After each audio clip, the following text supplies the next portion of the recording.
طبعا maanta waxaan annaga u yeernay taliyaha ciidanka cirka muxuu ahaa si aan maaragtay wax uga weydiino dacwooyin naga soo gaaray bishii 17-keedii ciidanka cirka taasoo ku saabsaneed dhul ay leeyihiin ciidanka cirka maaragtay oo shirkado gaar loo leeyahay la siiyay arintan dabcan muddo ay soo jiitamaysay waxayna ka soo bilaabatay 2015kii xukuumaddii Cumar Cabdirashiid xilligaas oo dhowr shirkadood maaragtay la siiyay dhulka ciidanka cirku ay leeyihiin inay maaragtay dana gaar ah ay u isticmaalaan arintaas dacwooyin ka dhashay ra'iisul wasaarihii markaas joogay Cumar Cabdirashiid oo dacwadaasi maaragtay laalay oo sheegay in muxuu ahaa la isticmaali karin ciidanka cirka dhulkoodii kadib dacwadii iyo dhismihii dhulkii ciidanka cirka iska lahaa oo socday haddana waxaa maaragtay isla suurto gashay in xukuumaddaas xilligeedii markii dhamaadka ahayd 2016kii inay siiyeen shirkado gaar loo leeyahay inay haddana mar kale ay u fasaxeen oo isla ra'iisul wasaarihii xilligaas uu fasaxay xukuumadda hadda jirta markii ay timidna ra'iisul wasaare Xasan Ali Khayre asagana aw maaragtay oo waxba kama jiraan ku tilmaamay xilligaasi muxuu ahaa in dhulkaasi dana gooni ah loo isticmaalo isla xukuumaddan ayaa haddana wasiirka aviationka wasiir dawladda aviationka wuxuu soo saaray qoraal oo haddana ku fasaxayo in shirkadahaas haddana ay maaragtay dhisan karaan muxuu ahaa oo danaha gaarka ay maaragtay u isticmaali karaan taliyaha khayr Allah siiyo runtii shaqo fiican maaragtay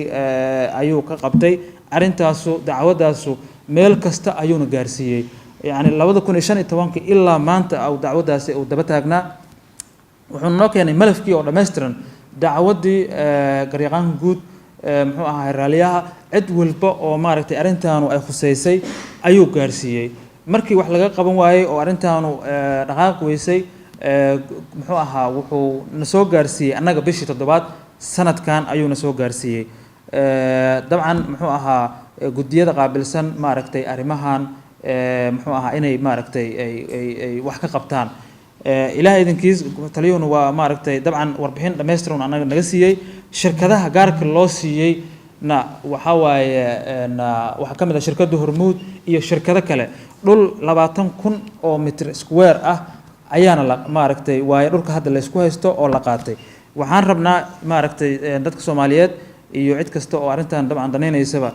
annagana aan u balan qaadayna insha Allah annaga waajibka naga aadan arintaas iyo cid kasta oo mas'uul ka ah dhulkaas bixisay ama wali ku adkeysanaysa in dhulkaasu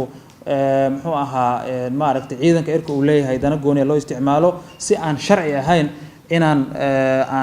waxa waajibaadka naga aadan inaan insha Allah aan ka gudano oo aan maaragtay horkeenno golayaasha arintaasuna maaragtay wax laga weydiiyo taasaan maaragtay gudi ahaan aan go'aan ku gaarnay biidin Ilaahi waxaan rajaynaynaa maaragtay in natiijadeedu aan maaragtay dadka Soomaaliyeed iyo dhammaan maaragtay inaan idin la soo wadaagi doono meesha wax yaala heshiis gaaris ma ahayn dhulka horta dawladda iska leh haddana dhul ciidan iska leh waaye wax loo bixiyayna dan bulsho ma ahee waa shakhsi baa la siiyay shakhsi bulshada ma laha waa shirkad private ah Hormuud waa shirkad private ah ma aha dan guud wax loo isticmaalayo dan guud wax loo isticmaalayo waa marka xare ciidan laga dhiso waa marka isbitaal laga dhiso waa marka iskuul laga dhiso laakiin ma aha shirkad private ah dhul ciidanka cirku iska leeyahay inay qaataan